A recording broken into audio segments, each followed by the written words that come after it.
attendant que les derniers participants arrivent, je vous commence de commencer doucement. Donc, bonsoir à tous. Merci beaucoup d'être venus si nombreux donc, pour notre première conférence en ligne. Comme je disais tout à l'heure, nous avons l'habitude de faire les conférences donc, en présentiel au sein des locaux de l'École de guerre économique à Paris. Et c'est l'opportunité désormais pour les personnes qui ne sont pas forcément sur Paris de venir y participer aussi. En tout cas, bienvenue à tout le monde. On est déjà plus de 150, donc merci beaucoup d'avoir rejoint notre conférence. Donc, ce soir, nous avons le plaisir d'accueillir Nicolas Caproni et David Bizel de chez Sequoia. Je laisserai Sarah, donc, qui est consultante chez Sequoia et membre du club cyber de la EGE, en dire plus sur la conférence et sur nos intervenants de ce soir. Je voulais dire quelques mots auparavant sur la EGE et sur le club cyber, sur ce qu'on fait. Donc, pour ceux qui ne nous connaissent pas ou qui participent pour la première fois à l'un de nos événements, donc on organise plusieurs conférences 2 à 3 par mois sur le thème de la cybersécurité, donc tous les mois sur Paris. Et maintenant, il y aura des formats en ligne qui seront rediffusés donc, pour ces versions-là sur YouTube, sur TV AEGE. Donc, vous pouvez retrouver toutes les infos. Et puis, il y a déjà certaines des conférences, des prochaines qui sont à venir aussi, qui sont publiées sur le site de l'AEGE. Donc, je vous invite à aller les consulter, à vous inscrire si ça vous intéresse aussi. En tout cas, je voulais remercier nos intervenants pour la conférence. Et puis, je laisse la parole à Sarah donc pour présenter l'intervention de ce soir. Sarah, est-ce que tu es là? Oui, Super. c'est bon. Bonjour à tous et merci encore d'être si nombreux pour cette conférence sur l'actionnabilité de la CTI. Donc cette conférence vous sera présentée par Nicolas Caproni, qui est responsable de l'équipe CTI de Sequoia, et David Bizel, CTO de Sequoia. Donc cette conférence va se dérouler en 2 étapes. Donc la première sera la présentation de nos 2 intervenants. Et ensuite, on aura une partie questions-réponses. Alors, étant donné que vous êtes nombreux aujourd'hui à participer à la conférence, je vous propose d'inscrire vos questions dans le chat de Zoom et nous poserons directement vos questions aux intervenants en fin de présentation. Ben, merci beaucoup. Si les derniers inscrits sont arrivés, on pourra peut-être commencer la conférence. Et dans ce cas-là, je laisse la parole à Nicolas et David. Merci Sarah. Nicolas, je t'en prie. Nicolas, est-ce que tu nous entends? Oui, c'est bon. Super, top. Alors, je vais partager mon écran. Super.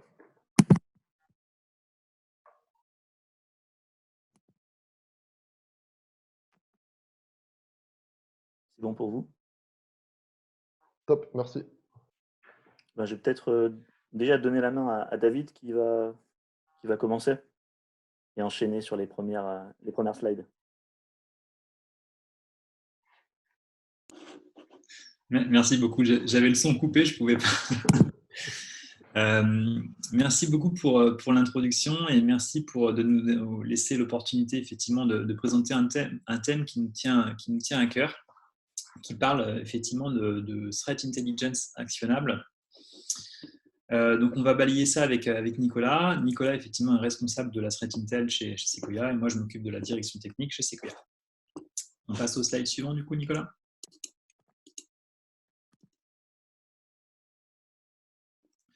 Donc dans cette présentation que nous allons faire, nous avons structuré un petit agenda avec quelques mots sur Sequoia, puis nous balayerons des concepts généralistes de threat intelligence pour essayer de resituer un petit peu le sujet, pour être sûr qu'on perde le moins possible de personnes et pour définir les grandes lignes de ce qu'est la threat intel aujourd'hui. On essaiera de représenter ça visuellement à travers des cas d'usage qui sont de différents types. Enfin, on va aller vers vraiment le cœur du sujet, qui est l'actionnabilité de la threat intel, à travers justement quelques concepts clés qui sont à l'intérieur et quelques mises en pratique. Et du coup, on étendra ça après avec justement un cas de mise en pratique plus globale que tout le monde connaît, qui sont les problématiques de ransomware. Et il nous restera, on espère, une large partie à la fin pour adresser des questions-réponses.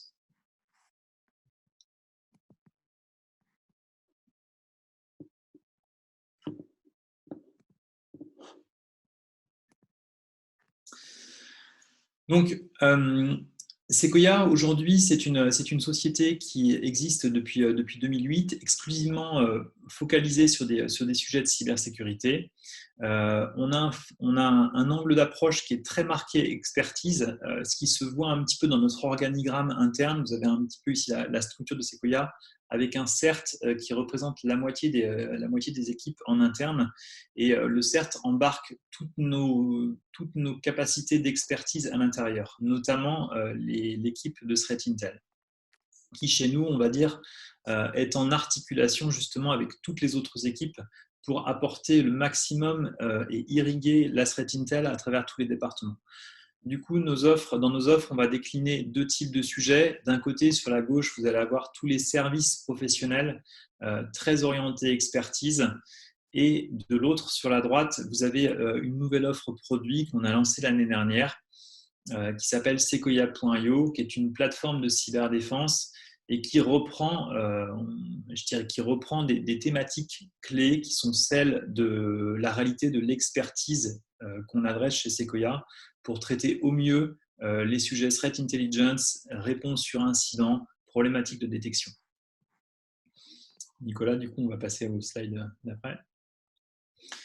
Donc, je ne vais pas trop m'appesantir sur ce slide. Le but, ce n'est pas de vous balayer tout l'historique de Sequoia. Juste par rapport au sujet qu'on adresse aujourd'hui, donc celui de la threat intelligence, sachez juste que chez Sequoia, on a lancé depuis le milieu de l'année dernière des rencontres thématiques dédiées justement sur le sujet de la threat intelligence qu'on appelle les events, qui se tiennent habituellement à Paris, mais on le fait des fois dans différents autres lieux.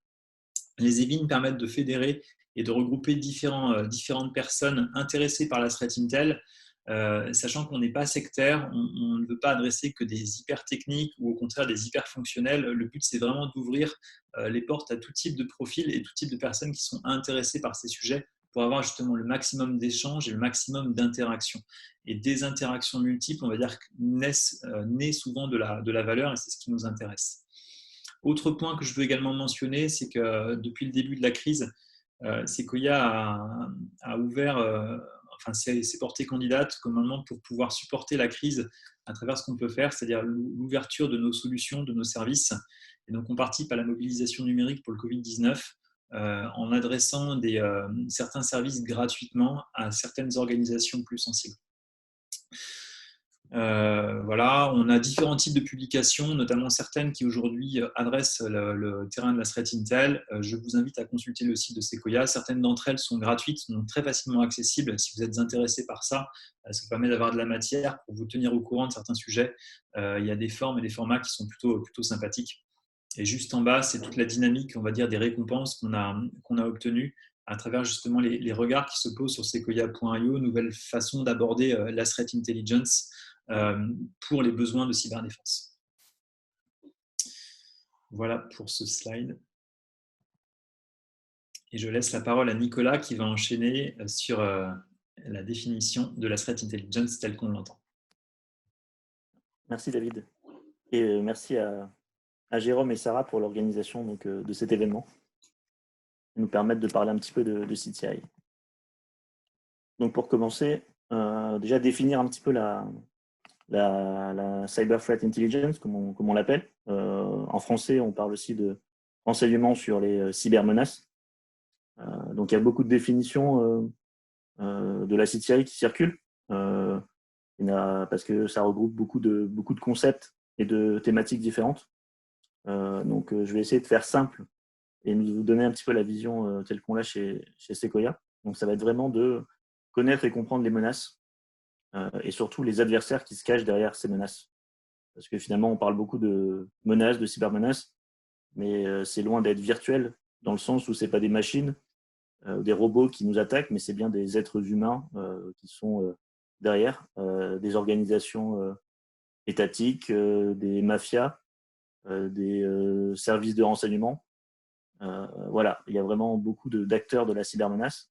Notre but, en termes de CTI, ça va être de les connaître et les comprendre pour mieux se protéger. Donc, essayer de connaître leurs motivations, qui peuvent être diverses, de l'espionnage jusqu'au sabotage, en passant par plutôt la motivation financière, comprendre un peu leur mode opératoire, leurs infrastructures, la victimologie, et aussi leur capacité de nuisance. Est-ce qu'ils ont des moyens importants, si c'est un État, ou est-ce que ce sont juste 2-3 personnes qui sont regroupées pour mener des attaques plutôt à visée financière. Et donc toute cette analyse, mise en perspective aussi dans un contexte au-delà de la technique, mais aussi dans un contexte métier, géopolitique, économique, voire même juridique, va permettre de mettre en place des actions pour prévenir ces menaces, les détecter, les dissuader, voire les bloquer. Et donc aujourd'hui, voilà, c'est illusoire de penser qu'on pourra se protéger de cybermenaces qu'on ne connaît pas, alors qu'on a vraiment besoin de cette connaissance de la menace pour adapter notre posture de cyberdéfense et surtout suivre leur évolution parce qu'elles évoluent quotidiennement. Avant de parler threat intelligence, on va parler de threat, menace. Donc rappeler qu'une menace, voilà, c'est la composante, la combinaison de trois éléments. Des intentions hostiles, c'est-à-dire voilà, une motivation. Je veux voler de l'argent, je veux voler des informations stratégiques, je veux saboter un système, je veux faire passer des messages de propagande, par exemple. Des capacités, c'est-à-dire j'ai des outils à disposition, des outils clés en main disponibles sur Internet, j'ai des malwares développés maison. Voilà, ça va être la capacité. Et ensuite, des opportunités. Et là, ça va être plutôt côté victime, c'est-à-dire qu'on va avoir des vulnérabilités. Et donc, ça va créer des opportunités pour les attaquants et donc pour les menaces de se produire dans notre organisation. Donc, la CTI, ça va être d'étudier ces trois éléments pour bien définir la menace et bien la comprendre pour bien s'en protéger.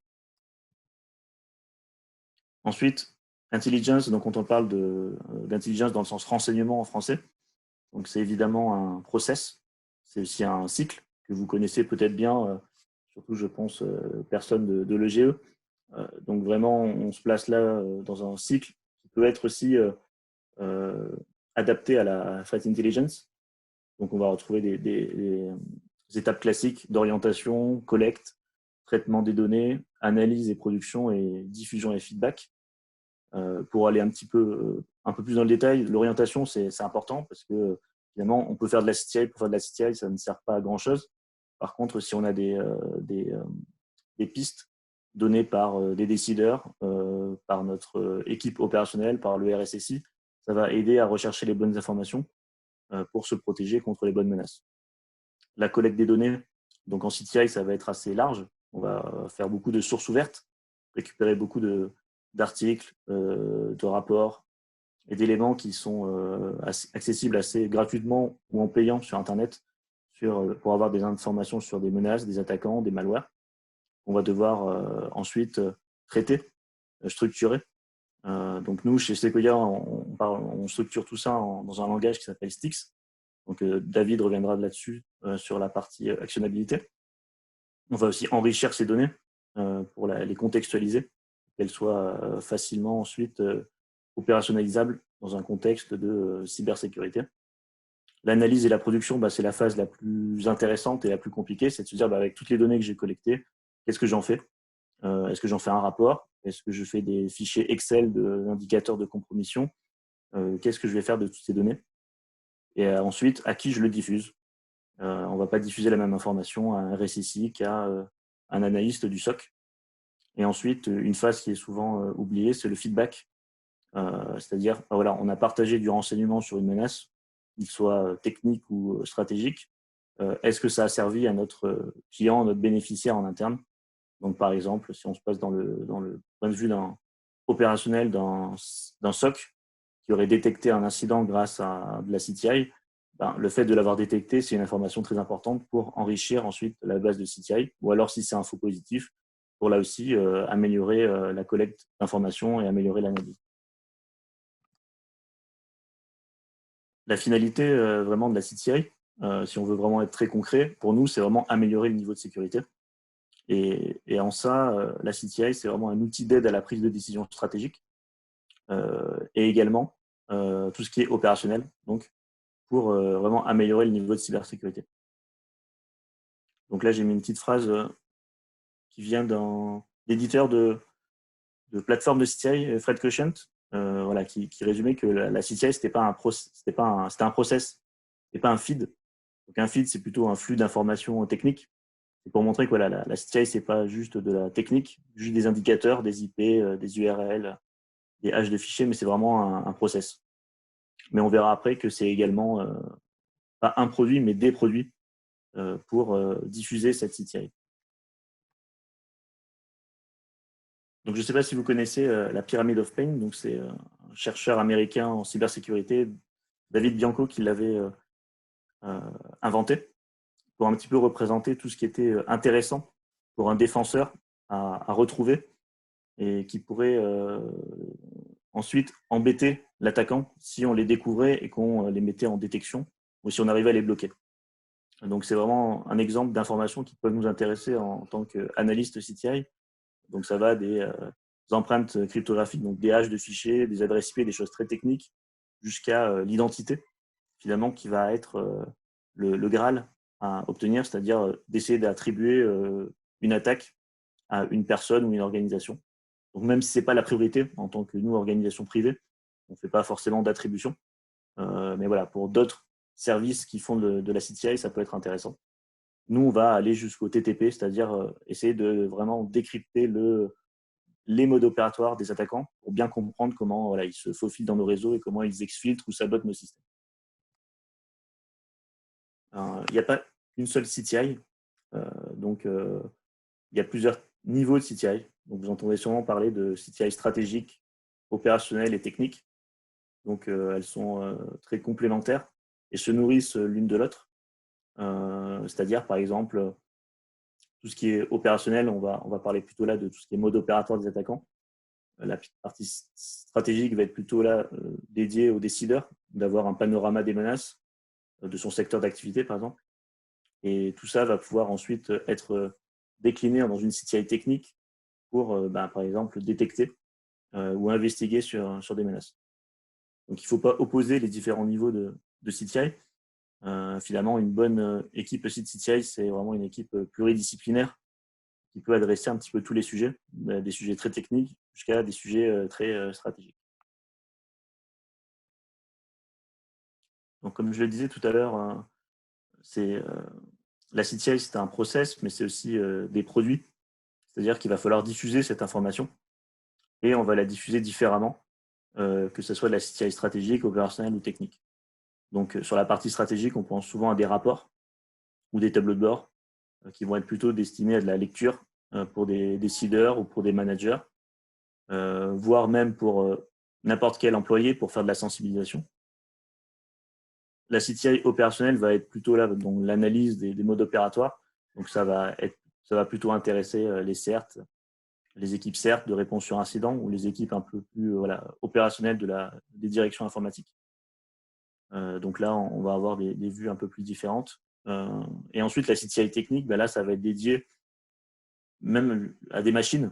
Donc, ça va être de trouver des formats qui vont être facilement intelligibles par des machines pour pouvoir traiter l'information. Comme l'information est quand même est en masse, il va falloir la traiter de façon automatique. Donc, David va revenir sur cette partie-là d'automatisation aussi. Donc, il faut trouver des formats qui sont adaptés aussi bien à des points de vue opérationnels que techniques. Donc, c'est pour ça qu'on va parler, par exemple, de Stix.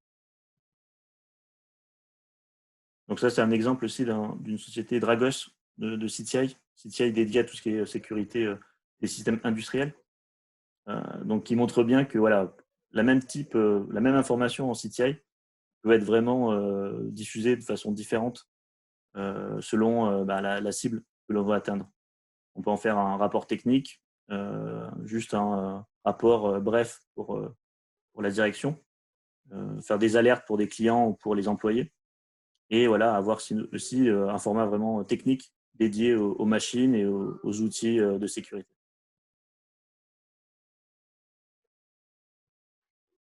Donc, pour rendre un peu plus concret aussi, voilà, à quoi ça sert vraiment la CTI dans une organisation, je vais vous parler de quelques cas d'usage qui sont les plus fréquents. Donc, pour ça, je parlais des différents clients de la CTI dans une organisation. Donc, voilà, ça peut aussi bien abreuver de renseignements le COMEX, le RSSI et toutes les unités qui sont liées à la gestion des risques, la sensibilisation. qu'à des équipes plus opérationnelles de Red Team, CERT, CCIRT, donc tout ce qui est Blue Team, réponse sur incident. Red Team, ça va être la partie vraiment équipe de pen test. Le SOC, évidemment, qui est le client, on va dire, le plus connu de la CTI. Et la partie gestion des vulnérabilités. Donc, je vais illustrer un petit peu différents cas en prenant les différents niveaux de CTI. Donc, sur la partie CTI stratégique, prendre l'exemple du client, le COMEX, ou la direction, qui va avoir un rôle assez important, dans le sens où il a aussi, autant d'être client, il doit être aussi force de proposition et d'orientation et participer donc à la première étape du cycle du renseignement, donc d'orienter et de planifier un petit peu quels sont ses besoins pour qu'on puisse lui répondre de façon efficace. Et en termes de production, ça va être des choses assez stratégiques qui vont le sensibiliser au paysage de la menace de son secteur d'activité et à l'état de la menace, une sorte de météo cyber. Donc voilà, c'est pour ça que c'est important que dans les COMEX, il y ait le RSSI ou le DSI et qu'il ait ces informations stratégiques sur les menaces pour pouvoir informer et sensibiliser la direction. Ça peut être aussi des briefings en direct qui va permettre d'orienter la stratégie de cyberdéfense. Et quand je parle de COMEX, ça peut être aussi orienter la DSI ou le RSSI pour qu'il puisse, selon le niveau de la menace, adapter sa posture de défense. On peut aussi penser à des tableaux de bord pour évaluer son exposition aux cybermenaces. Sur la partie opérationnelle, 2 exemples. On va commencer par la Blue Team. C'est plutôt côté CERT, c'est CERT. Donc ça, c'est les équipes de réponse sur incident. On va dire les pompiers de la cybersécurité qui vont intervenir en cas d'attaque détectée et vont essayer d'investiguer pour trouver la source de l'attaque et aussi colmater les brèches par la suite. Et donc, la CTI pour une équipe opérationnelle comme un CERT ou un CCIRT, ça va aider dans l'investigation, accélérer l'investigation. Est-ce que l'incident est lié à une menace connue? Est-ce que côté CTI, on connaît le malware? Est-ce qu'on connaît le groupe d'attaquants qui est derrière cette attaque? Est-ce qu'on a déjà des éléments qui vont permettre ensuite d'orienter les investigations, éliminer des faux positifs et plutôt aller plus rapidement confirmer certaines hypothèses pour chercher plus vite? Et ensuite, dans la boucle feedback, ce qui va être intéressant, c'est que tout ce qui va être trouvé par la Blue Team va pouvoir être intégré dans la base de connaissances de la CTI pour intégrer les nouveaux éléments récoltés, donc des nouveaux indicateurs, un nouveau mode opératoire. Ça va nourrir tout ça et permettre donc, nous, dans le cadre de Sequoia, ça va permettre, par exemple, on répond à un incident pour un client, ça va permettre ensuite de le réinjecter pour détecter chez d'autres clients une potentielle attaque qui utiliserait les mêmes indicateurs ou les mêmes modes opératoires. Côté Red Team, donc là aussi, chez Sequoia, on a de la chance d'avoir une bonne équipe de pentest et de plus en plus, on a des demandes d'aller au-delà du pentest et de simuler des choses un peu plus réalistes. Et donc, c'est là où la CTI va aussi alimenter la Red Team pour lui donner des indications sur des modes opératoires pour ensuite pouvoir réaliser des tests réalistes des défenses de nos clients. Donc, le but, ça ne va pas être de trouver les vulnérabilités, mais là, ça va être de simuler certains attaquants qui ciblent certains secteurs d'activité. Par exemple, là, si une banque nous demande de tester, on va pouvoir simuler un acteur de la menace qui est connu pour cibler les banques et voir un petit peu si le SOC, si l'équipe CERT ou la Blue Team du client va détecter nos collègues de la Red Team qui vont essayer de simuler au mieux en utilisant les mêmes outils que les groupes d'attaquants. Ce qui peut être intéressant aussi pour évaluer la capacité de détection d'un SOC, d'une Blue Team, et de déterminer un petit peu sa couverture défensive. Et ce qui peut être aussi un petit peu maintenant bizarre, c'est que les groupes d'attaquants utilisent aussi beaucoup les outils de Red Team, des outils commerciaux ou open source. Donc finalement, des fois, la différence entre une Red Team et un vrai groupe d'attaquants peut être compliquée à détecter pour un SOC. Donc sur la partie CTI opérationnelle, je ne pouvais pas ne pas parler de cet outil de référence MITRE ATT&CK, qui est un référentiel donc du MITRE, un référentiel international qui est adopté un petit peu par tous les acteurs de la cybersécurité et qui permet de lister un petit peu toutes les tactiques et techniques utilisées par les attaquants pour compromettre un réseau informatique. Et donc, grâce à cet outil, il va servir aussi bien en défense qu'en offensif. Donc, on va pouvoir mapper un petit peu les groupes d'attaquants avec ces techniques, en côté Blue Team, côté CTI. Et côté Red Team, ben voilà, ça va permettre d'alimenter la Red Team pour simuler ces techniques et voir si nos amis du SOC arrivent à détecter les techniques qui sont utilisées par ces groupes d'attaque. Sur la partie CTI technique, donc on va parler du SOC. Donc c'est vraiment le client un petit peu principal de la CTI le plus connu. Donc là, ça va être de l'alimenter en indicateur de compromission, vraiment pour qu'il puisse essayer d'augmenter ses capacités de détection sur des menaces qui sont déjà connues. Mais on peut aussi penser, on parle d'indicateurs, mais on peut aussi parler de règles de corrélation ou de règles de TTP. Donc là, on va plus parler avec attaque, de pouvoir détecter certaines techniques qu'on sait utiliser très fréquemment par des groupes d'attaquants. Et donc, par exemple, essayer de détecter celles qui sont les plus utilisées, ça permettra d'améliorer vraiment le niveau de détection. Et la CTI va apporter cette partie contextualisation, c'est-à-dire que voilà, un indicateur, c'est pas juste une IP, une URL, un nom de fichier. Il faut qu'il y ait du contexte autour pour que l'analyste au SOC puisse prioriser ses détections. Et le contexte, c'est voilà, est-ce que cette IP elle est liée à un groupe d'attaquants particulier, à un malware, à quelle étape de la kill chain elle apparaît? Est-ce que c'est plutôt une attaque en amont de delivery ou est-ce que c'est vraiment à la fin de l'attaque, de l'exfiltration de données qu'elle correspond? Est-ce que cette IP elle est vue dans une zone géographique particulière ou un secteur d'activité particulier? Donc pour ça, ça va permettre de prioriser les alertes et réduire aussi la fatigue de l'analyste SOC.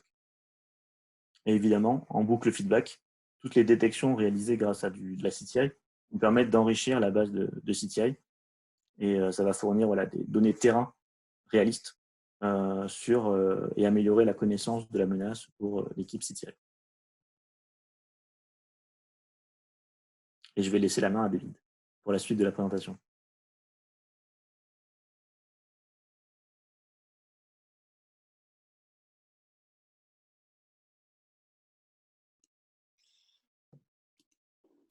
Merci beaucoup, Nicolas.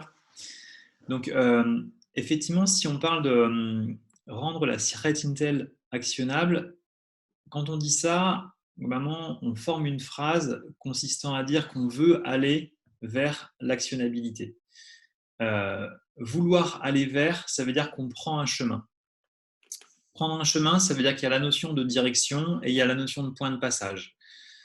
Ayant dit ça, ça peut paraître tout bête, mais ce n'est pas forcément évident de modéliser quelque chose, d'avoir un format qui va permettre de définir des orientations, des directions et des points de passage. C'est ce que Stix, on va dire, permet de faire.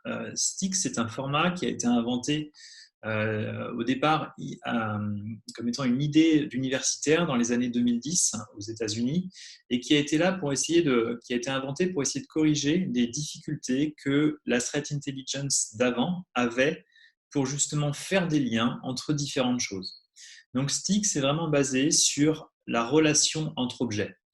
Et pour ça, du coup, on a dans Stix un certain nombre d'objets qui sont modélisés, qui sont des items, des objets classiques de la threat intelligence. Si on en liste quelques-uns, on va parler d'attack pattern, donc, qui sont des modes opératoires. On va parler d'outils, de tool d'attaquant, de course of action, qui sont vraiment les mesures correctrices, de malware, de threat actor, de campagne d'attaque, etc. On est vraiment sur un vocable qui est propre à la CTI. Et par contre, ce qui est intéressant dans Stix, c'est que hormis tous ces objets-là, on va surtout créer des liens entre ces objets-là, permettant justement de comprendre à quel moment est-ce que, par exemple, une relation a pu être faite entre un malware et un groupe d'attaquants. À quel moment est-ce qu'une campagne aura été lancée contre une certaine victime? Ce genre de choses-là vont pouvoir apparaître et être mises justement en association à travers ces notions de relations-là. Stix va permettre justement de créer deux types de relations. qui sont intéressantes. La première, c'est une relation générique, justement permettant de lier tous les objets ensemble. Par exemple, le fait qu'un outil va avoir un certain mode opératoire d'exécution sur une machine. Et à l'inverse, on va avoir un autre type de relation qui est la notion d'observation, la notion de sighting définie dans Stix. La notion de sighting, on va dire, va permettre justement de définir qu'à un moment, je vois des choses. Je vais vraiment faire un rapprochement entre un objet A et un objet B. Donc, j'ai le premier type de relation qui est une liaison générique, une liaison structurelle entre deux objets, et le deuxième qui est un point d'observation entre deux objets. Quand on parle d'objet et de liaison, on comprend assez vite que très rapidement, on constitue un graphe. Donc, l'avantage du graphe, c'est que visuellement, on va dire pour un humain, c'est compréhensible. Donc ça, c'est un gros attrait, c'est que ça va permettre justement de mettre un résultat de quelque chose, a priori une campagne d'investigation, entre les mains de quelqu'un qui va pouvoir comprendre visuellement un graphe. Mais l'autre avantage de Stix, c'est qu'hormis le graphe, on va dire la structure de données qui est derrière est basée sur un format qui est compréhensible par des machines. Et ça va permettre de faire en sorte qu'hormis une lisibilité par l'humain, on va avoir, je dirais, la capacité à donner ça à manger à des outils, à des solutions techniques qui vont pouvoir consommer du Stix et du coup en tirer un usage pour leur propre, je dirais, contexte d'exécution, pouvant être par exemple du filtrage de données, pouvant être du contrôle d'accès, etc., etc. Ce qui est important dans Stix, c'est vraiment que ça permet de créer de la relation entre les objets. La relation, c'est ce qui permet d'amener le contexte, et le contexte, c'est ce qui permet d'amener du sens. Donc, c'est vraiment un format qui a été construit pour donner du sens à la threat intel. Et c'est vrai, quand on réussit à mettre ça en place, on arrive vraiment à créer quelque chose, on va dire, qui peut donner du sens. Nicolas, on peut du coup aller sur le suivant. Donc ça, typiquement, c'est ce qu'on va avoir quand on utilise du Stix pour modéliser quelque chose. Donc là, l'exemple qu'on a pris sur la droite, c'est la campagne Maze de l'ANSSI qu'on a intégrée au niveau de notre solution Sequoia.io. Et donc, du coup, lorsqu'on intègre ces données-là de cette campagne au sein d'une solution qui parle Stix, on arrive à cette représentation. Donc, on voit un graphe, et tout le monde va voir un graphe. Et si on avait l'interface en ligne de la solution, vous verriez qu'on peut balayer, on peut naviguer dans le graphe et aller d'un point A à un point B, comprendre comment est-ce qu'un malware est associé à un groupe d'attaquants, comment savoir que ce groupe d'attaquants a été à l'origine de telle et telle campagne qui ont pu être identifiées dans le passé, etc., etc. Toutes ces informations-là sont visibles à travers justement ce graphe-là. Donc, c'est particulièrement intéressant pour représenter notamment les choses complexes, des investigations complexes. Et ce qui est, à mon sens, extrêmement intéressant dans l'usage d'une solution comme Stix, c'est que ça permet justement de représenter différents types d'objets qui n'ont pas les mêmes intérêts à la lecture, à la consommation. Nicolas l'a mentionné tout à l'heure, mais typiquement dans un graphe comme celui-là, quand on va voir des indicateurs, les indicateurs, alors vous ne voyez pas ma souris, ça va être que celle de Nicolas qu'on va voir, je pense.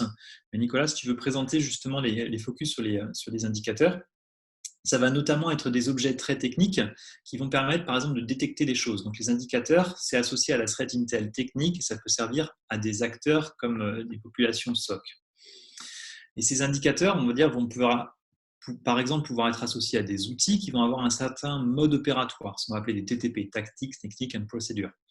Lorsqu'on parle de TTP, on est plutôt sur une threat intelligence opérationnelle qui va permettre, la connaissance des TTP va être très utile justement pour comprendre comment fonctionne un groupe d'attaquants. Et ça, cette connaissance-là, on va dire pour des populations de type CERT, elle est cruciale justement pour également savoir comment je vais réagir après. Et le dernier type d'objet qui est intéressant, c'est un objet plutôt attributaire, la notion d'attaquant, la notion de décrire qui est derrière une campagne d'attaque, par exemple. Ça, c'est plutôt associé à la threat intel stratégique, dans lequel un COMEX va vouloir savoir quel est le groupe qui l'a attaqué ou qui a attaqué un de ses pairs pour comprendre quels sont ses objectifs et pour savoir de quelle façon l'entreprise est à risque et éventuellement doit lancer des grands projets de défense. Donc Styx est un format qui permet vraiment de représenter cette threat intelligence sous différents angles. Et c'est vrai, quand on réussit à la mettre en musique, c'est pas forcément évident, mais lorsqu'on réussit à la mettre en musique, on arrive vraiment à faire des choses très très sympas. Nicolas, du coup, on peut aller au slide d'après.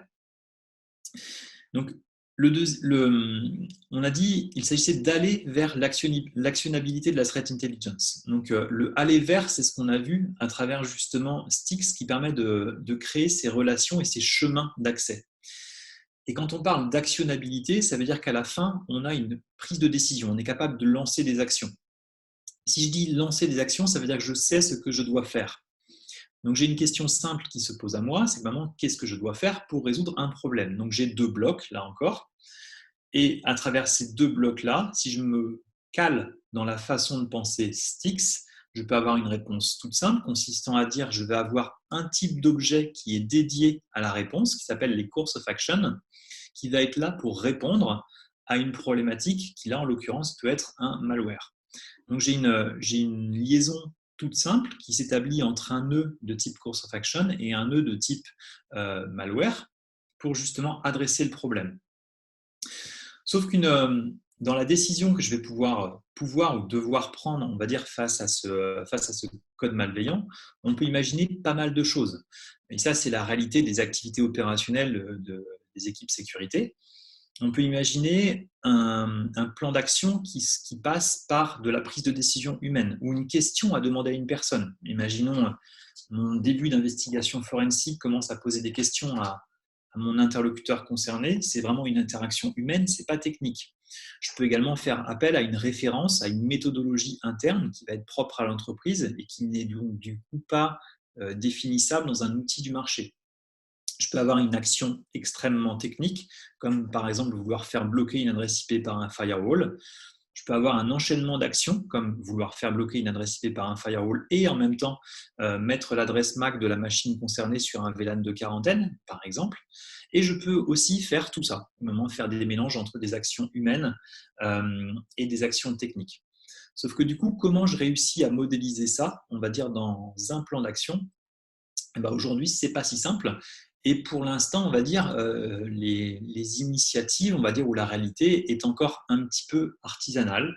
Le point de référence, ce serait vraiment les solutions de ce qu'on appelle de SOAR, qui permettent d'animer et d'orchestrer un petit peu ça.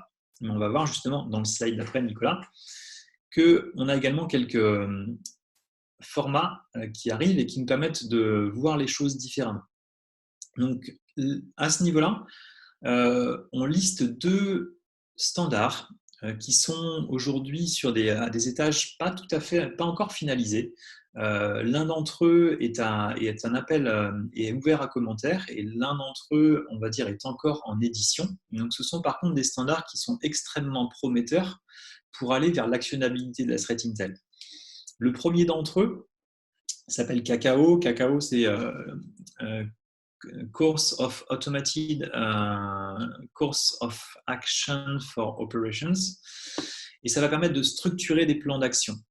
Et dans cette structuration de plans d'action, on va voir qu'on a le terme playbook qui arrive, qui va permettre justement de définir un workflow particulier, et ce workflow peut être un enchaînement de différentes actions.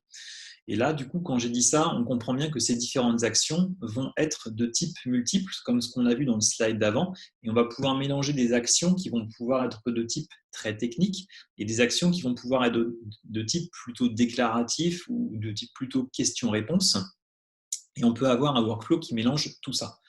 On peut également avoir de la combinatoire, consistant à dire qu'à un moment, j'embraye 2 voies différentes et je vais devoir faire les 2 en parallèle, ou qu'à l'inverse, je vais devoir faire un choix selon une réponse, par exemple, qui m'arrivera d'un utilisateur. Je vais partir sur la voie A ou la voie B. Tout ça est possible dans Cacao.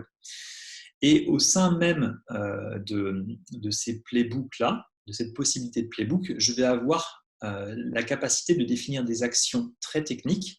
Et c'est là où le deuxième format est intéressant également, qui s'appelle OpenC2.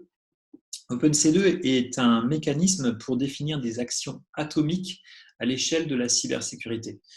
Les actions atomiques, on va dire, vont avoir deux champs d'action, deux périmètres qui sont obligatoires. C'est quelle est l'action concernée et quelle est la cible de l'action. Et ensuite, je peux avoir deux autres blocs optionnels qui vont être des arguments additionnels et quelque chose ou quelqu'un qui exécute l'action. Donc là, dans un exemple qu'on a ci-dessous, on va avoir une illustration assez simple. J'ai essayé de vraiment d'en prendre une très très simple, même si on peut en faire des un peu plus compliquées. Le but, c'est de rejeter donc quelque chose. La cible qui va être ciblée par cette action de rejet, c'est en l'occurrence un fichier, et ce fichier a un hash particulier qui est un MD5. Donc après, ce qu'on ne voit pas, qui pourrait être la continuité, c'est que je pourrais avoir un exécutant qui est concerné par ça, et l'exécutant pouvant être par exemple une passerelle de messagerie, et qui du coup, lorsqu'il va voir passer, on va dire, un hash de fichier au sein de mail de l'entreprise, et que ce hash-là concernera ce MD5-là, eh bien, il prendra l'action de jeter le mail en question. Voilà ce à quoi sert OpenC2, des actions atomiques qui vont permettre justement de faire ou d'ordonner des briques sécurité, et le tout pouvant être conditionné par de la connaissance Threat Intel. On va au slide après, du coup, Nicolas, s'il te plaît. Donc maintenant, si on essaye de mettre ça un petit peu en musique, on a essayé de trouver trois cas intéressants pour parler d'actionnabilité de la Threat Intel. Le premier, c'est comment je mets en musique une Threat Intel stratégique, donc là en l'occurrence plutôt pour le COMEX. Quand on parle à des populations COMEX, il ne s'agit pas de leur envoyer du JSON, il s'agit plutôt d'écrire des choses qui soient intelligibles, qui soient compréhensibles. Donc là, on parle de rapport, et ce rapport, on voit qu'on enchaîne différentes choses. Le premier, vraiment, on est sur un bloc où on a une campagne d'attaque, donc une campagne, on va dire, qui va là avoir un nom particulier, Cloudflare Worker Leveraged by Blackwater Malware for Command and Control. Et peu importe après le titre de cet objet-là, mais on va arriver à un contexte, on va dire, de cette campagne d'attaque. Et ça, la notion de contexte va être très forte, très pertinente pour un COMEX, parce qu'on va avoir à l'intérieur un ensemble de choses qui parlent risque. On va avoir les objectifs du groupe d'attaquants par rapport à cette campagne d'attaque. Donc là, en l'occurrence, on voit qu'on avait des objectifs de type gain financier. Et on peut avoir également les secteurs d'activité qui sont concernés ou qui étaient concernés par cette campagne. Et à travers ça, vraiment, une entreprise va être capable d'adapter ses risques. Puisque du coup, on a la notion d'une threat intel qui décrit des choses qui se passent. Donc ça, on peut considérer que c'est presque un peu tactique, un peu technique. Mais vraiment, lorsque je traduis ça comme étant des éléments de risque internes et de perspective d'impact à l'échelle d'entreprise, ça devient tout de suite des éléments qui sont compréhensibles par un board, par des acteurs décisionnaires. Et puis après, je peux aller un cran plus loin jusqu'aux étapes 3 qui décrivent un peu plus en détail ce que c'est, et jusqu'aux étapes 4 qui me proposent des pistes de solutions à l'échelle de mon entreprise. Là encore, si je parle à un board, si je parle à un COMEX, les pistes de solutions seront plutôt assez généralistes que très techniques. Mais tout est possible. On peut très bien à ce niveau-là parler justement de projets de transformation ou d'éléments clés de sécurité qui sont à installer sur le système d'information. On passe au slide après. Un deuxième cas d'usage, on va dire de l'actionnabilité. On a voulu faire un focus sur la CTI opérationnelle, là plutôt pour des usages certes. Donc nous, chez Sequoia, c'est ce qu'on va mettre en musique, on va dire, dans ce qu'on appelle l'Intelligence Center de Sequoia.io. Globalement, cet Intelligence Center, c'est la manière d'avoir accès à notre base de connaissances en interne. Donc là, sur le premier onglet, on va voir qu'on focalise sur un intrusion set particulier, c'est-à-dire un groupe d'attaquants particulier. Ce groupe d'attaquants, on voit sur le bas du screenshot 1 qu'il y a différents rapports qui lui sont propres. Donc, ce sont différentes choses qu'on connaît de lui, qui ont été publiées soit par différentes sources publiques, soit par Sequoia, et qui auront été modélisées. Et si on va voir toutes les relations qui concernent justement ce groupe d'attaquants, donc là, on bascule du point 1 au point 2, on va trouver tous tous les modes opératoires, par exemple, qu'il a l'habitude d'appliquer. Et donc ça, du coup, typiquement, ces modes opératoires, bah, c'est hyper intéressant pour un CERT parce que bah, c'est ce qui va permettre de savoir comment fonctionne ce groupe-là. Donc là, c'est ce que je vais avoir justement dans le screenshot 3, dans lequel je vais pouvoir avoir accès à la compréhension d'un mode opératoire particulier que Stix va appeler un attack pattern. Là, en l'occurrence, je vais voir que pour une technique particulière, soit un attack pattern particulier, eh bien, j'ai son descriptif qui m'est présenté. J'ai l'étape de kill chain, on va dire, auquel il est associé. Mais surtout, point intéressant, et là, du coup, je bascule du 3 en 4, c'est que je suis capable d'avoir des solutions, des plans d'action qui vont être proposés associés à ce mode opératoire-là. Et donc là, du coup, je peux imaginer en interne dans mon organisation comment je me protège par rapport à ce groupe d'attaquants. J'ai fait ma boucle, je suis passé juste d'un focus sur un groupe d'attaquants jusqu'à comment je m'en protège. Autre cas d'actionnabilité, on bascule du coup au slide 3. Voilà. Là, on parle d'une CTI technique et on va essayer de faire la liaison entre la threat intel et l'intérêt pour des équipes SOC. Donc là, quand on translate ça sur ce que nous, on a voulu faire en interne, on est dans un autre module de Sequoia.io qu'on appelle l'Operation Center, qui est là pour mettre en lumière, on va dire, plutôt pour rendre beaucoup plus pratique et fonctionnel des activités de détection, mais nourries à la threat intelligence. Pourquoi je dis ça? Et là, vous allez comprendre tout l'intérêt d'avoir parlé de Stix avant. C'est que on va être capable de consommer des événements du client. Donc, c'est ma deuxième ligne. Quand je dis une détection est faite entre un événement et un indicateur, dès lors qu'on a réussi à consommer tout ou partie des événements du client, on va pouvoir faire des rapprochements, c'est-à-dire des sightings, entre des observations, entre des éléments observés d'un côté et des indicateurs qu'on aura en base de l'autre côté. Ces indicateurs sont ni plus ni moins que la caractérisation technique de telle ou telle chose, pouvant être un malware, le fonctionnement d'un groupe d'attaquants, un point d'infrastructure qu'il utilise, bref, des caractéristiques techniques. Et dès lors que je réussis à faire le rapprochement entre un élément observé et cet indicateur-là, je peux aller un cran plus loin et tirer, on va dire, le contexte d'exécution de ce pourquoi j'ai cet indicateur. Donc là, en l'occurrence, par exemple, le fait qu'il s'agisse d'un malware, et donc du coup, j'ai un indicateur propre à un malware. Et face à ce malware-là, on va dire, ma threat intel m'apporte là encore les contre-mesures qui ont du sens. Et donc, du coup, si je réussis à mettre tout cela dans une alerte, ce que j'ai du coup sur la droite, eh bien, je me retrouve avec l'activité de mon SOC qui est hyper facilitée, puisque sur la détection qui aura pu être faite, je me retrouve avec une alerte qui me dit voilà quel est le problème, j'ai détecté tel genre de choses, mais voilà également toutes les solutions qui sont envisageables. Et donc, du coup, on se retrouve avec un SOC qui est capable de proposer des actions à valeur ajoutée, là où souvent on est sur des choses qui sont un peu, je dirais, un peu plate en termes de valeur, sous-entendant que des alertes sont levées, mais sans que le client puisse en faire grand-chose derrière. Là, l'idée, c'est vraiment de tirer la chaîne dans sa totalité. Voilà, donc du coup, 3 petits cas d'usage qui permettent vraiment d'aller vers l'actionnabilité de la threat intel en utilisant justement les différents concepts qu'on a pu voir.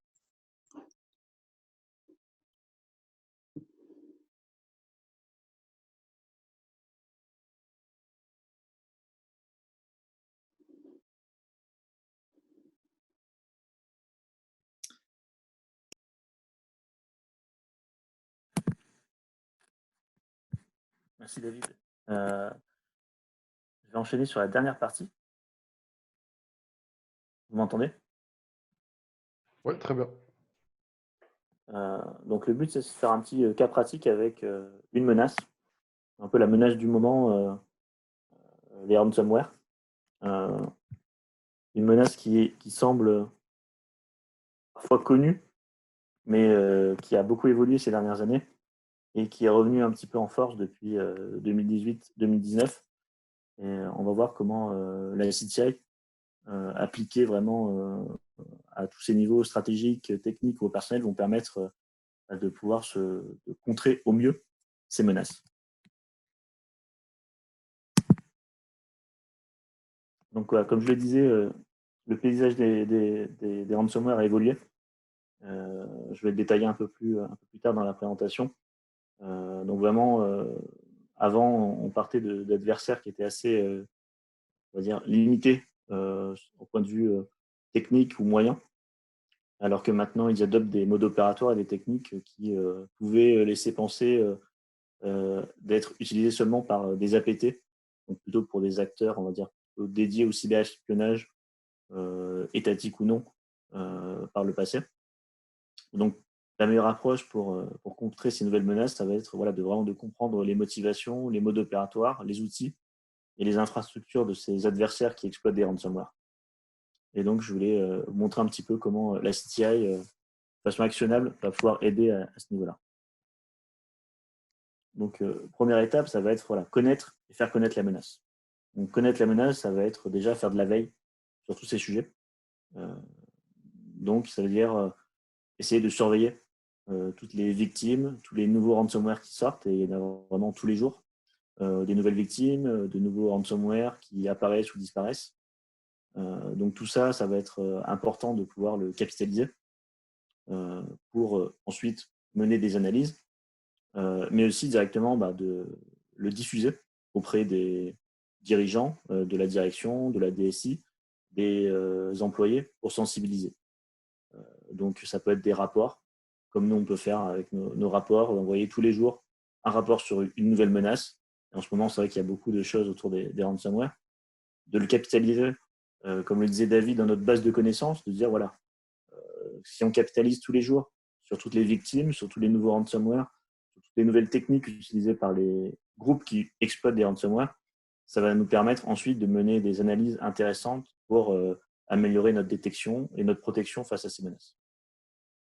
Donc, si on peut prendre des dernières tendances, c'est des articles assez récents. Voilà, un nouveau ransomware Nephilim qui remplace un ancien Nemty. Des investisseurs qui vont poursuivre en justice une entreprise qui a été victime de ransomware parce que, selon eux, il y avait vraiment des problèmes de sécurité. Donc, c'est important pour des boîtes en termes juridiques d'être au courant de ce genre de possibilités. Une autre source qui informe que voilà, les rançons, les demandes de rançon en termes de montant et de paiement augmentent dans ce premier trimestre 2020. Et aussi ensuite, bien suivre les rapports de l'ANSSI, qui avait publié en début d'année un très bon rapport sur l'état de la menace rançongicielle, qui permet de facilement informer sa direction et même la DSI sur ces menaces qui sont souvent pas forcément prises tout le temps au sérieux. Donc, comprendre la menace et surtout ses évolutions. Donc, comme je disais, la menace ransomware, elle est assez ancienne. On est parti de campagnes massives, indiscriminées, qui visaient tout le monde par mail, souvent des mails avec des pièces jointes piégées. Des particuliers, entreprises, tout le monde était ciblé pour des petites rançons parce qu'ils jouaient sur la masse, donc en visant des millions de personnes. Ensuite, on est passé à un modèle plutôt ransomware as a service. Donc, certains acteurs se sont décidés à louer leur ransomware, créer des affiliations et reprendre un pourcentage de la rançon pour ce qui a permis de démocratiser, de professionnaliser cette profession, entre guillemets, liée aux exploitants de ransomware. Ensuite, en 2017, il y a eu une baisse des attaques par ransomware parce qu'une nouvelle méthode d'attaque a été un petit peu mise en avant, c'était le cryptojacking. Donc le but, c'était plutôt avec l'essor des crypto-monnaies et la bulle liée aux crypto-monnaies, c'était plutôt de miner des bitcoins sur les machines des victimes. Et donc c'était plus intéressant et plus facilement monétisable que les ransomware. Et maintenant, là, depuis 2018, on est redevenu dans une période plus ransomware ciblée. Alors le but, c'est plus de cibler n'importe qui, mais plutôt des organisations intéressantes, des grandes structures, aussi des petites, mais qui ont des failles de sécurité et qui ont des fois une production qui ne peuvent pas être arrêtées. On pense aux hôpitaux, on pense à des opérateurs de télécom, par exemple. Voilà, c'est des cibles assez intéressantes qui vont pouvoir peut-être payer plus vite parce que leur informatique est indispensable à leur fonctionnement. Et enfin, c'est tout récent, depuis 2019 et surtout maintenant 2020, c'est vraiment un mode opératoire qui évolue vers au-delà du ransomware. C'est avant de chiffrer les données, c'est de les exfiltrer, d'en exfiltrer pour ensuite faire chanter l'entreprise qui est victime de ransomware, de faire des leaks avec des données confidentielles, donc des données à caractère personnel qui peuvent exposer l'organisation victime en plus de la rançon à des amendes de type RGPD. Donc là, un petit panorama de la menace ransomware. Donc, quand on a fait vraiment toute cette veille, qu'on a capitalisé tout ça, qu'on a pouvoir produire plusieurs analyses et rapports, je voulais vous donner un petit paysage de la menace actuelle pour vous sensibiliser aussi sur ce côté-là. Donc déjà, voilà, un très grand nombre de ransomware et d'adversaires qui les exploitent. Donc voilà, il y a une liste, là c'est une liste assez courte que j'ai mis, mais voilà, de noms de malware de type ransomware ou de groupes d'attaquants entre parenthèses qui les exploitent. Il y en a beaucoup qui apparaissent, d'autres qui disparaissent, qui sont remplacés par d'autres. On ne sait pas si c'est forcément… Des fois, c'est les mêmes acteurs qui relancent une activité avec un nouveau ransomware ou en le renommant. Donc le ciblage, comme je disais, qui est plus précis. Et donc, on parle de big game hunting pour voilà, essayer de trouver des entreprises qui ont aussi de l'argent et donc de demander des rançons qui vont plutôt monter à 200, 300 000 euros ou dollars de rançon. Ensuite, ils se sont perfectionnés dans le sens où maintenant, le ransomware, c'est pas juste une pièce jointe où on clique et que ça va chiffrer le poste de travail ou le serveur qui a été touché. Donc là, ils vont plutôt utiliser beaucoup de moyens plutôt sophistiqués pour compromettre en profondeur le SI de la victime, vraiment s'introduire partout pour ensuite déployer leur ransomware sur toute l'infrastructure ou sur une infrastructure critique parce qu'ils auront un petit peu fait de la reconnaissance et vu que c'était ça qui était important pour l'organisation. Et donc, ils vont utiliser aussi des outils commerciaux ou open source.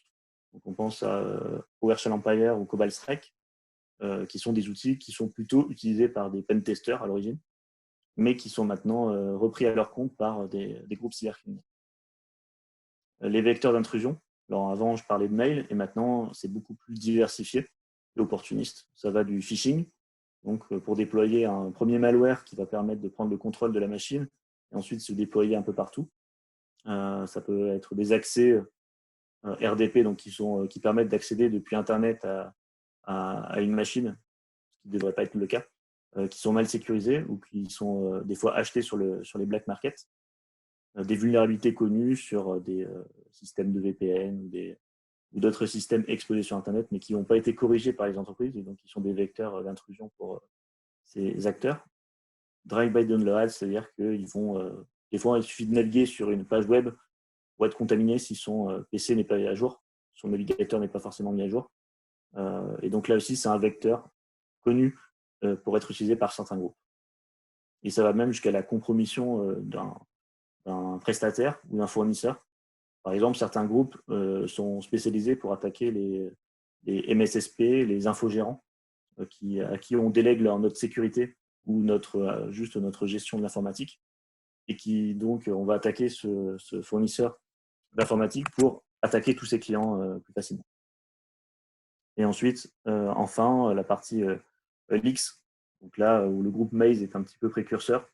Donc, on en parlait aussi, Maze, c'est le groupe qui avait touché Bouygues Construction.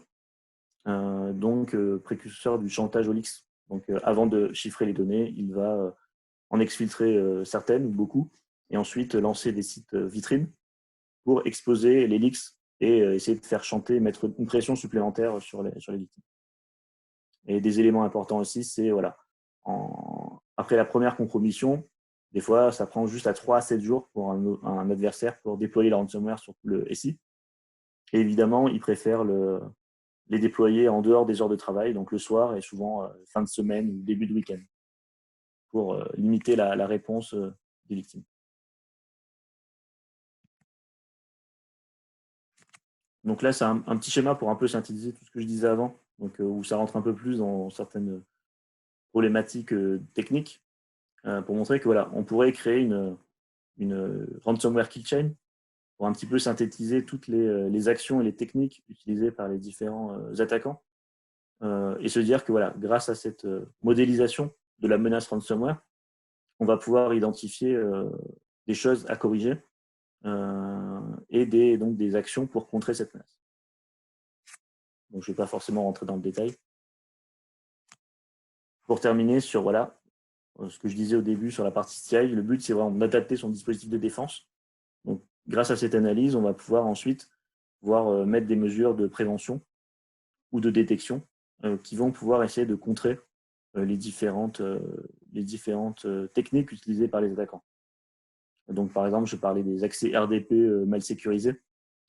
Donc, évidemment, désactiver RDP ou implémenter une fonctionnalité d'authentification forte va limiter ce vecteur d'intrusion.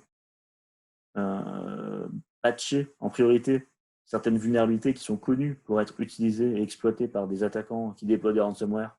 Donc, il y a eu des failles Strix, SharePoint, Pulse Secure sur des VPN qui ont été connus pour avoir été activement exploités par des attaquants déployant des ransomware.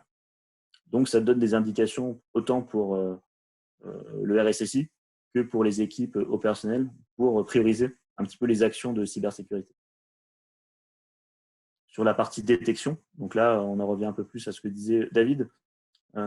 Évidemment, ces attaquants, ils naviguent sur votre réseau avant de déployer le ransomware. Donc, il y a beaucoup de traces qui sont laissées. Ils ne sont pas forcément très furtifs.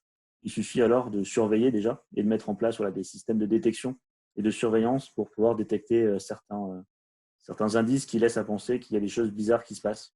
Et donc, par exemple, on pense à certains outils qui laissent beaucoup de traces. Quand ils sont sur les réseaux, ils vont communiquer avec l'extérieur, donc ça laisse des traces de communiquer vers un serveur de command and control. Donc là, par exemple, nous, dans notre équipe CTI, on a créé des trackers pour suivre certains outils comme Empire PowerShell, Cobalt Strike, pour suivre un petit peu ces serveurs de command and control. Donc si on les détecte sur le réseau d'un client, ça ne veut pas dire forcément que c'est un ransomware, mais ça permettra d'alerter qu'il y a quelque chose vraiment de bizarre et de pouvoir lancer une investigation. On parlait aussi des nouveaux modes opératoires, de savoir qu'il y a de l'exfiltration de données. Ça permet de se dire qu'on va surveiller en termes d'anomalies. Si on voit une exfiltration le week-end ou le soir d'un poste de travail de l'entreprise, ça permettra de mettre des règles de détection un peu plus précises. Merci beaucoup Nicolas. Merci David. Merci beaucoup pour cette présentation super intéressante sur la CTI. Ce que je vous propose, c'est donc il y a eu pas mal de questions dans le chat. Donc Sarah va reprendre les questions et en poser quelques-unes à nos intervenants. Et si vous avez des questions supplémentaires, on n'aura pas le temps d'y répondre forcément à toutes.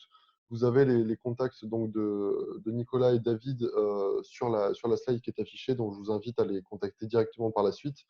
Sarah, si on peut prendre quelques questions.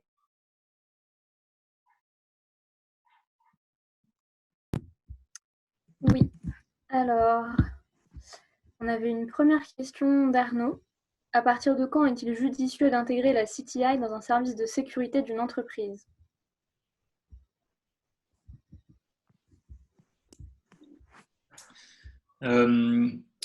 Je prends la main, on va dire, je réponds. Après, Nicolas, il faut voir comment est-ce qu'on se cale. Je pense qu'on interagira soit, selon la question, ce sera soit Nicolas, soit moi qui répondrons.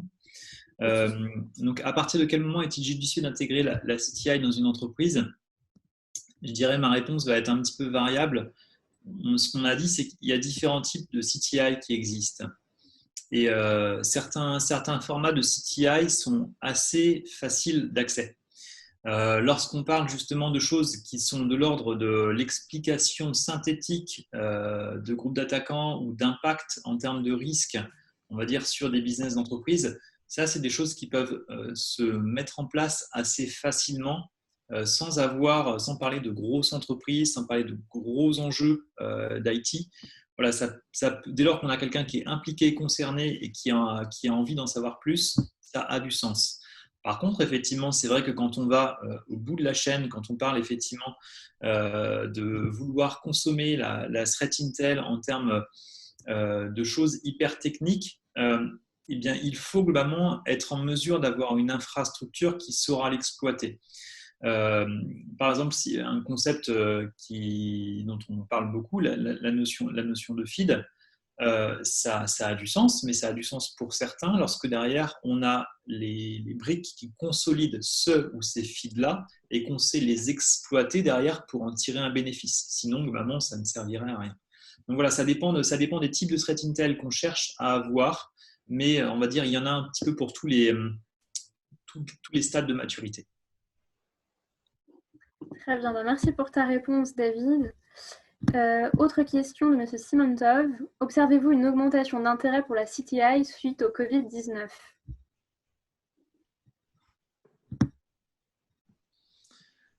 Nicolas, tu veux prendre ? Oui.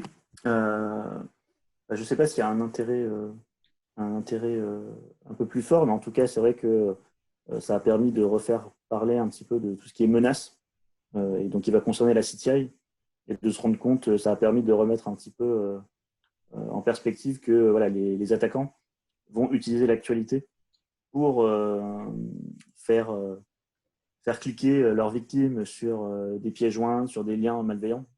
Et donc, c'est vrai que comme c'est l'actualité du moment dans le monde entier, et c'est quasiment la seule actualité, c'est vraiment un des vecteurs les plus utilisés par les acteurs de la menace, que ce soit sur le cyberespionnage que sur la cybercriminalité.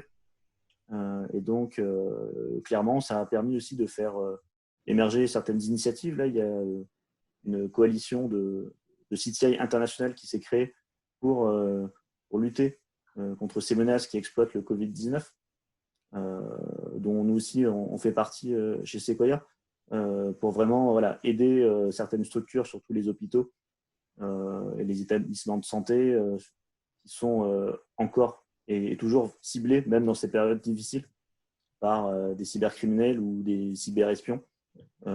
Et donc, ça a permis, je pense, oui, un petit peu d'améliorer cet intérêt sur la CTI et de dire que c'est important de connaître les menaces.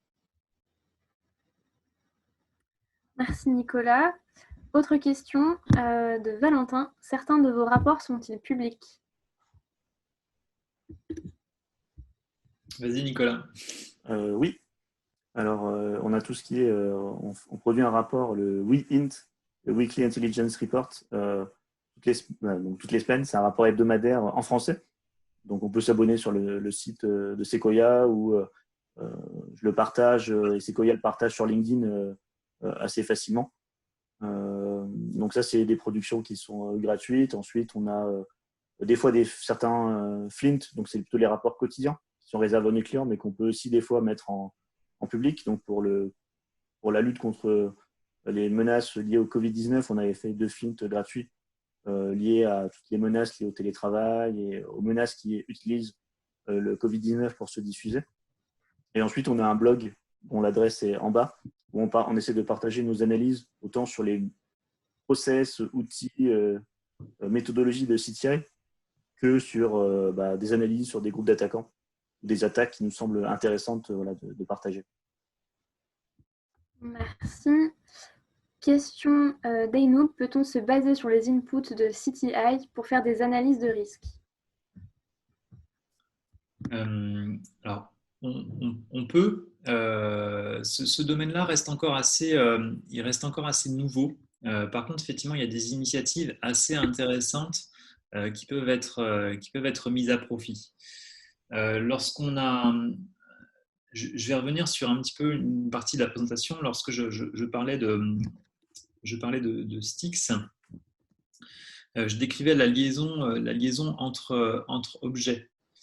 Dès lors que je vais pouvoir m'alimenter par rapport à des campagnes d'attaque et que je vais pouvoir identifier les groupes qui sont les plus, on va dire, virulents par rapport à mon secteur d'activité. Donc, si on parle risque, on parle effectivement, a priori, c'est par rapport à un secteur d'activité. Eh bien, je vais pouvoir voir, par exemple, la fréquence de modes opératoires, la fréquence de certains modes opératoires utilisés par plusieurs groupes. Ça peut être intéressant pour moi par rapport à une orientation de risque. parce que du coup, je vais savoir quels sont, en face de ces modes opératoires, potentiellement les actifs les plus à risque dans mon entreprise, ou à l'inverse, des pistes de solutions, de réflexion qui auront le plus de sens pour me protéger le plus efficacement possible par rapport au plus de candidats, de modes opératoires techniques qui m'attaquent. Je ne sais pas si j'ai suffisamment été précis, mais il y a aussi des initiatives alors, américaines qui existent, qui s'appellent DOTCAR, si je ne dis pas de bêtises, ou NHCCT, ou quelque chose comme ça, et qui sont vraiment basées sur une approche globalement de heat map, reprenant MITRE-ATT&CK, donc encore une fois, dans lequel je vais modéliser plusieurs caractérisations d'attaquants. Et cette heatmap me permet d'être traduite en termes de risque entreprise derrière. C'est assez intéressant, c'est encore assez balbutiant par contre. Très bien. Alors la question suivante vient de Monsieur L'Enfant. Aidez-vous les autorités pour les poursuites judiciaires une fois que vous avez réalisé votre analyse qui permettrait d'orienter sur un groupe d'attaquants? Si on nous le demande, on mettra à profit, on va dire, notre connaissance, notre threat intel pour alimenter des structures qui ont besoin de s'en servir, sous-entendant effectivement des autorités, des institutions. C'est des choses qui ont du sens, et en ce sens-là, c'est juste, je dirais, une approche plus éthique. Enfin, c'est juste une notion éthique ou de bien commun dont il est question. Oui, c'est vrai que c'est déjà arrivé, il me semble, dans le passé, d'avoir étudié qu'on suivait certains groupes d'attaquants et d'avoir produit des rapports qu'on a ensuite transmis aux bonnes personnes qui permettaient d'aider certaines enquêtes sur des groupes cybercriminels pour identifier aussi certaines identités, on va dire. Tout à fait. Merci. Autre question de Monsieur Touboul. Utilisez-vous du machine learning pour faciliter vos recherches, voire vos analyses? Alors, les enjeux de tout ce qui va être IA et machine learning, aujourd'hui, on met pas à profit de machine learning dans, on va dire, tous les blocs de workflow du cycle de vie de l'intelligence, c'est-à-dire vraiment de la partie collecte, analyse, traitement, capitalisation, etc. On pourrait, il y a certainement effectivement des endroits où ça a du sens. Il y a déjà effectivement des expérimentations qui ont été faites par des chercheurs qui montrent de l'intérêt à utiliser du machine learning à certains endroits. Voilà. Pour l'instant, nous ne l'avons pas mis à profit. Et autant on a des approches, on va dire, de mise à profit de l'IA sur les enjeux de détection, mais pas sur les enjeux, on va dire, modélisation de la threat intel pour l'instant. D'accord, merci. Et probablement dernière question, étant donné l'heure, une question de Valentin. Quelles sont vos principales sources d'informations et comment vérifiez-vous leur fiabilité? Nicolas, alors sur les sources d'informations, oui, j'ai pas trop détaillé, faut pas prendre trop de temps dans l'étape du cycle du renseignement. Donc voilà, on a pas mal de différentes sources d'informations. Ça part des sources type OSINT. Donc il y a beaucoup de choses qui sortent déjà sur Internet, produites par des éditeurs de cybersécurité, par des chercheurs en cybersécurité qui mettent à la disposition de tous leurs données, surtout des indicateurs de compromission, par exemple. Ensuite, on a une équipe d'analystes qui sont là qui travaillent dans le secteur depuis assez longtemps. Donc, on fait partie de cercles un peu privés, de confiance, où il y a du partage d'informations. Ensuite, on va développer nos propres trackers, donc grâce à certains moteurs de recherche ou grâce à certaines sources d'informations comme du Virus Total Intelligence, des moteurs comme Shodan ou des choses comme ça qui vont permettre de trouver des choses intéressantes sur certains attaquants ou certains malwares. Voilà, après, il y a beaucoup de sources d'informations différentes et ce qu'on va essayer de faire, ça va être de vérifier l'information. Par exemple, tout ce qu'on va rentrer dans notre Intelligence Center, même si ça vient d'un éditeur de cybersécurité, on va quand même vérifier s'il n'y a pas des erreurs, parce que tout le monde fait des erreurs et tout le monde peut mettre des indicateurs qui se révèlent des faux positifs. Ça arrive assez régulièrement. Donc voilà, on va essayer de vérifier tout ça par nos propres moyens via nos méthodologies d'investigation qui vont nous permettre de faire tout ça. Je dirais qu'il y a aussi une dernière source qu'on modélise. On va dire c'est tout ce qui sort de nos propres investigations, de nos propres initiatives de l'équipe Threat Intel, qui, lorsqu'elle identifie un sujet intéressant, va partir en recherche, de creuser cette piste-là jusqu'à une finalité qu'elle estimera raisonnable et permettant du coup de consolider toute cette matière comme étant maintenant propre à un mode opératoire, une campagne, un acteur. Bref, ça dépend. Exactement. Et voilà, sur cette partie-là aussi, le fait d'avoir un CERT, une équipe de réponse sur incident, là aussi, quand on intervient chez des clients en cas d'incident, ça nous ramène de l'information qu'on va pouvoir réinjecter dans notre base de CTI. Et pareil, sur la partie, on parlait de Sequoia.io, donc on a des clients auxquels on opère une supervision sécurité. Et donc, on peut trouver aussi des choses qui sont pas liées directement à notre CTI via l'analyse des données envoyées par nos clients. Et ça nous permet après, de façon anonymisée, de pouvoir trouver des nouvelles pistes, des nouveaux IOC, pourquoi pas un nouveau malware, et ensuite d'investiguer et de l'intégrer dans la base de renseignement. En tout cas, merci beaucoup Nicolas et David pour votre présentation, pour la réponse aux questions. C'était super intéressant. Donc merci pour le temps que vous avez pris. Merci à tous d'avoir participé. On était plus de 170 pour assister à cette conférence.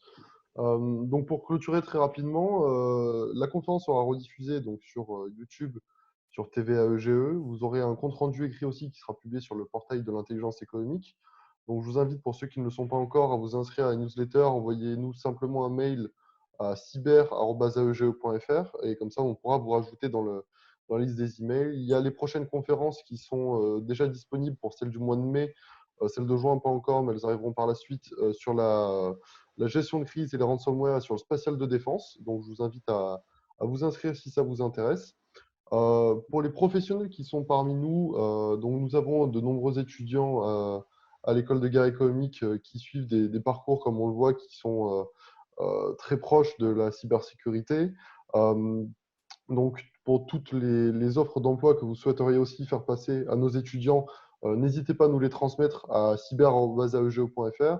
Et j'ai vu une question qui concernait les formations pour tous les sujets relatifs à la cybersécurité et à la threat intelligence. Je vous invite aussi à consulter le site de l'EGE, donc de l'école de guerre économique, donc ege.fr. En tout cas, je vous remercie beaucoup à tous pour votre participation et à très bientôt. Merci beaucoup. Merci.